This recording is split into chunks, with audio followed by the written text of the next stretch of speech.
امیہ ابن خلف اس کے غلام تھے حضرت بلال، اتنا مارتا تھا، ایسا بھی کرتا تھا کہ گردن میں رسی ڈال کر اور ٹھوکروں کے حوالے کر دیا، انہیں گھسیٹو، جیسے جانوروں کی لاشیں گھسیٹی جاتی ہیں، سے مکے کی سنگلاخ گلیوں میں حضرت بلال کو گھسیٹا جاتا ہے اور جسم جو ہے پھٹ رہا ہے، لہو لہان ہو رہا ہے۔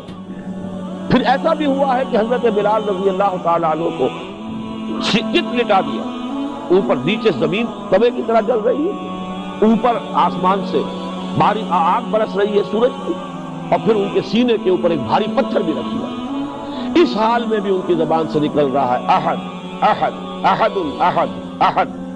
یہ استقامت ہے، جیسا کہ میں نے عرض کیا، یہ تربیت ہو رہی ہے۔ اس کو جھیلو، برداشت کرو، اس کو برداشت کرو بغیر کسی ریٹیلیشن۔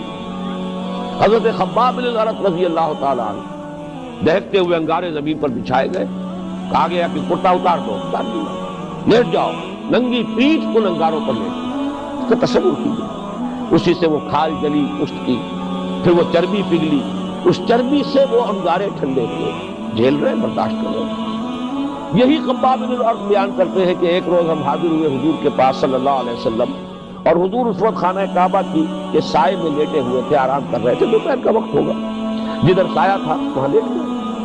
یہ گئے، کہتے ہیں اب خباب بن الارت ہم گئے، کیا آپ ہمارے لیے دعا نہیں کرتے؟ الا تدعو لنا، کیا آپ ہمارے لیے دعا نہیں کرتے؟ اب تو ناقابل برداشت ہو رہا ہے معاملہ، اتنا ٹارچر، اتنی پرسیکیوشن، اتنا تشدد کیسے برداشت کریں گے؟ تو فرماتے ہیں کہ حضور صلی اللہ علیہ وسلم کا چہرے پر غصے کے اور ناراضگی کے آثار ظاہر ہوئے۔ آپ اٹھ کر بیٹھ گئے، آپ نے فرمایا خدا کی قسم تم بہت جلدی کر رہے ہو، تم سے پہلے تو ایسا بھی ہوا کہ کسی صاحب ایمان کو لاتے تھے اور زمین میں گڑھا کھود کر آدھا اس کا دھڑ اس کے اندر دبا کر اور پھر اس کے سر پر آری رکھ کر چیرنا شروع کرتے تھے اور دو حصوں میں بانٹتے تھے، لیکن پھر بھی وہ قائم رہے اور انہوں نے کفر کی طرف مراجعت نہیں کی۔ ایسا بھی ہوتا تھا کہ لوہے کے بڑے بڑے کنگھے لے کر ان سے ہڈیوں کے اوپر سے گوشت کھرچ لیا جاتا، اور ایسا بھی ہوا کہ آگ کے الاؤ جلا کر ان میں زندہ جو ہے جھونک دیا گیا۔ یہ تو قرآن مجید میں ہے، والسماء ذات البروج واليوم الموعود وشاہد ومشہود قتل اصحاب الاخدود النار ذات الوقود اذ هم علیہا قعود وهم علی ما یفعلون بالمؤمنین شہود۔ آپ نے فرمایا جلدی نہ کرو، صبر کرو، جھیلو۔ خدا کی قسم وہ وقت آ کر رہے گا کہ ایک سوار صنعاء سے حضر موت تک سفر کرے گا اور اسے سوائے اللہ کے کسی کا خوف نہیں ہوگا، لیکن ابھی تمہیں جھیلنا ہے، برداشت کرنا ہے۔ حضرت یاسر رضی اللہ تعالیٰ عنہ، ان کی جو اہلیہ ہیں حضرت سمیہ اور بیٹے ہیں عمار، یہ اصل میں عرب نہیں تھے، یمن سے آئے تھے۔ حضرت یاسر نے کوئی خواب دیکھا تھا، اچھا خواب، جس سے اسے وہ توقع ہوئی کہ نبی کا ظہور ہونے والا ہے۔ وہ مکے میں آ گئے، تو جیسے ہی حضور نے دعویٰ کیا نبوت کا، فوراً ایمان لے آئے، اولون میں سے ہے، سابقون الاولون میں سے۔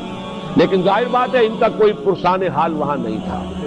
ابو جہل کا چچا تھا وہ جس نے کہ انہیں امان دی تھی، لہذا ابو جہل کو تو پورا اختیار حاصل تھا ان پر، سب سے زیادہ شدید سزائیں انہیں دی، شوہر کو بھی، بیوی کو بھی، ہر طرح ستایا۔